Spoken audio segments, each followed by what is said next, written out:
حاج عامر اللي انت كنت قاعد فيه ساعه لما احمد رفعت وقع في الاستاد. كان موجود كان موجود طبعا. بس ما ظهرش بعد الماتش. لا ما ظهرش. ليه؟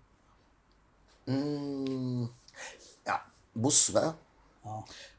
دي من ضمن الحاجات اللي بقول لك ما ينفعش يمسك دي مش شغلانته. امم بس انت عرفت لو ما كان موجود طبعا في اول حاجه الماتش؟ سالت عليها. اول حاجه سالت عليها. طبعا لان استغربت جدا. اصل انا جيت من القاهره. اه. انا ماليش دعوه بالموضوع يعني. فاهم. طلعت من القاهره. امم فالحاج عامر طول عمره بيبقى موجود في استاد اسكندريه. ده حقيقه. فسالت، امم قالوا لي كان قاعد معانا بس كان بس بيتكلم في التليفون بيسال. خلي بالك بقى. بيسال يعني ما راحش المستشفى لا ما راحش طبعا. ولا نزل تحت ولا شاف اي نزل حاجه؟ تحت ولا عمل حاجه. بس هقول لك بس. امم